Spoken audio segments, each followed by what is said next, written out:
Que se passe-t-il en Afrique? Que se passe-t-il précisément en Afrique francophone? Nouveau putsch donc, le deuxième en à peine un mois, le cinquième en moins de 3 ans. La Guinée, le Mali, le Burkina, le Niger et depuis ce matin le Gabon. Oui, le Gabon. Le Gabon, c'est l'emblème de la France-Afrique dans l'esprit de tous. Avec la dynastie Bongo, ça paraissait presque une enclave intouchable. Le Gabon bascule à son tour. On va d'abord examiner les faits. Nous sommes en fin de journée. Donc ce putsch à moins de 24 heures. Voilà tout ce qui s'est passé. Voilà où on en est. Les indispensables avec Quentin Bérichel. Bonsoir Quentin. Bonsoir David, bonsoir à tous. Quelques points de repère avant de vous entendre parce que ça n'est pas forcément évident pour tout le monde. Le Gabon, ça n'est pas un pays d'Afrique de l'Ouest, c'est un pays d'Afrique centrale qui se situe ici. Vous avez vu la carte. Il est grand comme la moitié de la France, mais très peu peuplé. 2 300 000 habitants, essentiellement regroupés le long de la côte. Le Gabon est un pays riche de ses ressources, un État pétrolier, un État minier, il y a de l'or, il y a de l'uranium, il y a surtout du manganèse. Je crois que c'est parmi les premiers producteurs, si ce n'est le premier producteur mondial de manganèse. Mais tout le monde s'accorde à dire que ces richesses ne profitent pas à tout le monde. Il y a encore des coupures d'eau ou d'électricité aujourd'hui à Libreville, quotidiennement, quasiment. Et il y a beaucoup de monde au chômage. Et la dynastie Bongo, mais ça, on va voir ça en détail.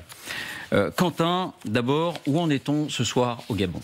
Eh bien, tout a commencé à 5 h du matin lorsque sur la télévision d'information gabonaise, un groupe d'hommes prend la parole en direct. Ils annoncent prendre le pouvoir et destituer le président Ali Bongo. Écoutez. Au nom du peuple gabonais et garant de la protection des institutions, avons décidé de défendre la paix en mettant fin au régime en place. À cet effet, les élections générales du 26 août 2023 ainsi que les résultats tronqués sont annulés. Au même moment, les médias locaux annoncent des coups de feu dans la capitale à Libreville ainsi que dans d'autres provinces du Gabon. Les habitants sont appelés à rester chez eux. Ce qui a mis le feu aux poudres, c'est la proclamation officielle des résultats de l'élection présidentielle 1h30 avant. Selon le décompte final, Ali Bongo est réélu à plus de 64% des suffrages pour un 3e mandat consécutif. Son concurrent, Albert Ondo Ossa, ne récolte 30% des votes. Ce sont ces résultats que les putschistes remettent en cause. Le doute planait sur ces élections. Aucun observateur de la communauté internationale n'avait été accepté. Aucun journaliste non plus. Les médias français comme France 24, RFI ou TV5 Monde, très suivis dans le pays, avaient été coupés depuis samedi, le jour du vote, tout comme Internet. Depuis 4 jours et le début des dépouillements, la tension montait, chaque camp revendiquant la victoire. L'opposition dénonçait des fraudes et des bourrages d'urnes. Est-ce qu'on sait où se trouve en ce moment le président sortant Ali Bongo? Oui. En fin de matinée, les putschistes annoncent qu'ils retiennent le président gabonais en résidence surveillée avec sa famille. Ils viennent d'indiquer ce soir qu'il a été officiellement mis à la retraite. Mais quelques instants plus tôt, Ali Bongo apparaît dans une vidéo enregistrée, diffusée par les médias gabonais. Seul, assis sur un siège en habit traditionnel, il demande l'aide de la communauté internationale. Écoutez. I'm Ali Bongo Ondimba, President of Gabon. And I'm to send a message to all the friends that we have all over the world to tell them to make noise, For the people here have arrested me and my family. My son is somewhere, my wife is in another place, and I'm at the residence. Right now,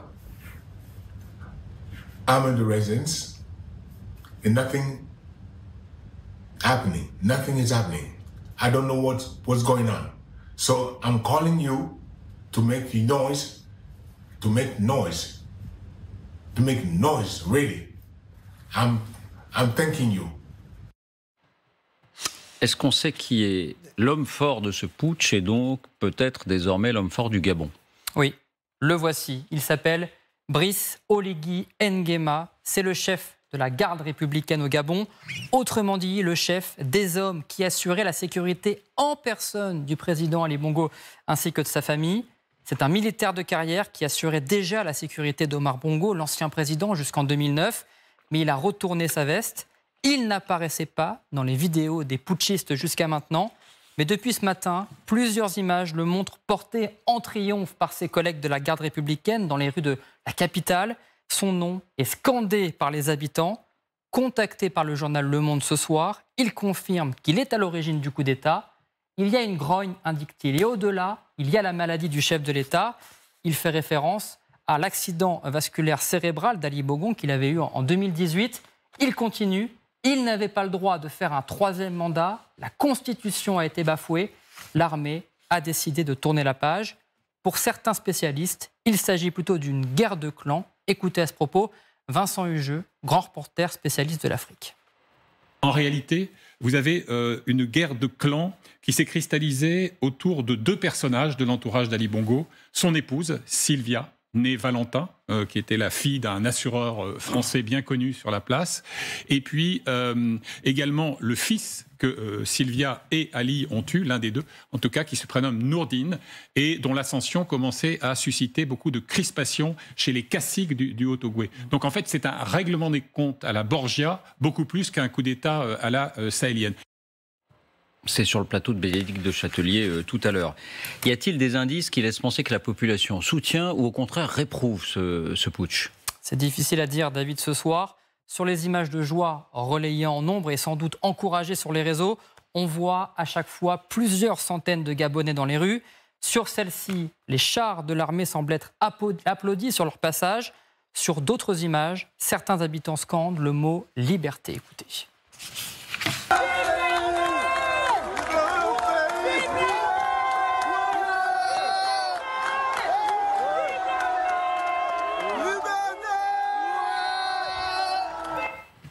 Pour bien donner le contexte, il y a une particularité politique du Gabon. Laquelle? Sans doute la longévité de la dynastie Bongo au Gabon.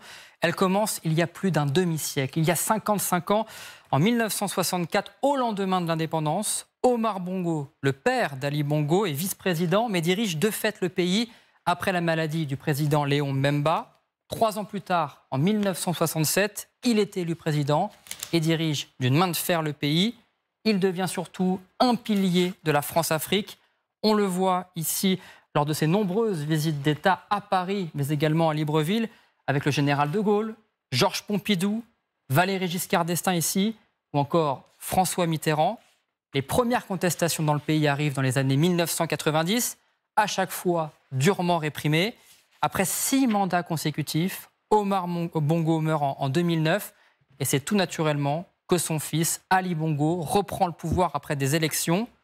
En 2016, la répression des manifestations, après sa réélection, font plusieurs morts. Il subit un premier coup d'État militaire 1 an plus tard, en 2019, qui échoue. Dès lors, il est de plus en plus contesté. Rappelons également qu'il est poursuivi en France dans l'affaire des biens mal acquis et sa demi-sœur est mise en examen depuis l'année dernière. Voilà, et pour être tout à fait complet, pour avoir tous les éléments en tête, ce dernier point, c'est donc le dernier en date d'une série de coups d'État qui ont touché l'Afrique francophone. Même si le Gabon, c'est un peu compliqué, avait adhéré au Commonwealth il y a quelques années, mais enfin, c'était l'Afrique francophone. Oui, en tous les cas, à chaque fois dans des pays qui avaient des relations très proches avec la France. Premier pays, le Mali, en août 2020, puis en mai 2021. C'est un colonel qui est aujourd'hui au pouvoir. Quelques semaines plus tard, en septembre 2021, c'est en Guinée qu'un autre coup d'État se produit et déstabilise le pouvoir. Le président Alpha Condé est destitué. Le Burkina Faso, ensuite en janvier 2022, puis en septembre 2022. Là encore, c'est un militaire qui est au pouvoir. La France a été priée de quitter les lieux. Et puis enfin, le Niger, il y a 1 mois, c'est un général qui s'est autoproclamé chef de l'État. Avant donc, le Gabon cette nuit.